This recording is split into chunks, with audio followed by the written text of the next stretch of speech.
தமிழகத்தில் பெண் சிசு கொலைகள் குறைந்துவிட்ட போதிலும் இந்த கருக்கொலைகள் முழுமையாக நிறுத்தப்படவில்லை என கூறப்படுகிறது. இதற்கு காரணம் என்ன?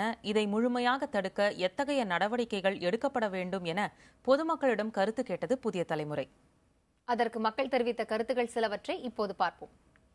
கவர்மெண்ட் தான் அதுக்கு இது பண்ணணும். கவர்மெண்ட் வந்து ஒரு ஒத்துழைப்பு கொடுக்கணும்.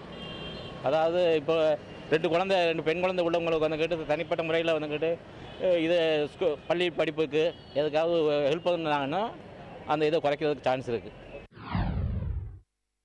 அது முழுமையாக தடுக்கணும் அப்படின்னா அது கவர்மெண்ட்டு, அதே சமயத்தில் பெற்றவங்களும் அதுக்கு முழு பாதுகாப்பு எடுத்து இது பண்ணணும்.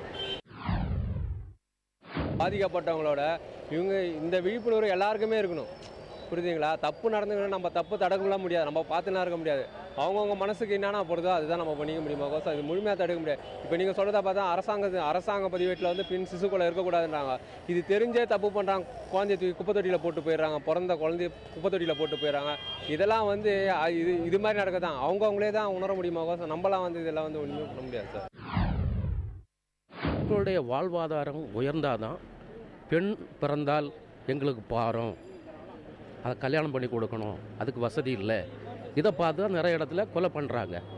அது இருக்கணும். அது மாறணும்னா மக்களுடைய அடிப்படை ஆதாரம் வசதிகள் பெருக வேண்டும்.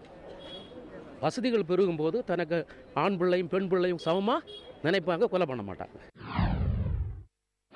பாமர மக்கள் இடத்துல அந்த பெண் ஒரு குடும்பத்தில் பெண் என்பவள் முக்கியமானவள் என்பதை அவங்களுக்கு விழிப்புணர்வு ஏற்படுத்தி அவங்களுக்கு அந்த சுகாதார கல்வி அளித்து அந்த பெண்ணினுடைய முக்கியத்துவத்தை சொன்னாக்க அந்த பெண் சிசு கொலை ஒழிப்பதற்கு ஒரு தூண்டுதலாக இருக்கும்.